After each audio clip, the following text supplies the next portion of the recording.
Bruce লি পরিচিত martial art কিংবদন্তি হিসেবেই। এছাড়াও তিনি ছিলেন চলচ্চিত্র নির্মাতা, দর্শন চিন্তক আর সংস্কৃতি বদলে দেওয়া এক বিপ্লবী মুখ। সিনেমায় প্রবেশ করেন শিশুকালেই, তবে তার জীবনের এক অবিচ্ছেদ্য অংশ হয়ে ওঠে মার্শাল আর্ট।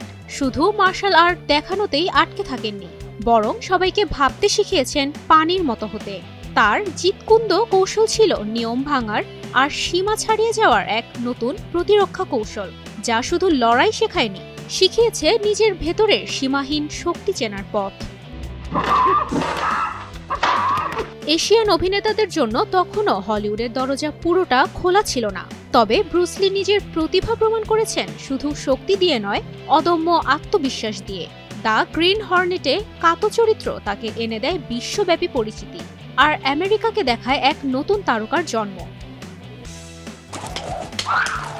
প্রতি মুভিতে ছিল গতি, শৈল্পিকতা আর এক অদম্য স্পিরিট, যা আগে কেউ দেখায়নি।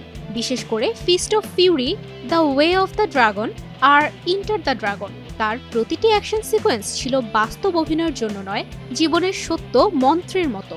তার ছবিগুলো শুধু এশিয়ার নয়, পৃথিবীর অ্যাকশন সিনেমাকে জন্ম দিয়েছিল নতুন করে। 1940 সালের 27 নভেম্বর সান ফ্রান্সিসকোতে জন্ম নেওয়া এই লেজেন্ড 1973 সালে মাত্র 32 বছর বয়সে মৃত্যুবরণ করেন। ব্রুস লির এই হঠাৎ মৃত্যু স্তব্ধ করে দেয় বিশ্বকে। চলে গেলেও তিনি আজও বেঁচে আছেন তার দর্শন আর তার অসংখ্য শিষ্যের মধ্যে। আজকের MMA, কিকবক্সিং, ফিটনেস কালচার সবখানেই ব্রুস লির ছাপ স্পষ্ট। তার জন্মদিনে পৃথিবী শুধু অভিনেতা ব্রুস লিকে নয়, মনে করে দর্শক চিন্তক ব্রুস লিকে।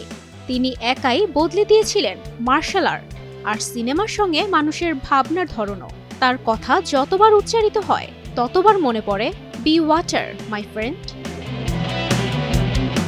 তুবাইশি Bushra, star news.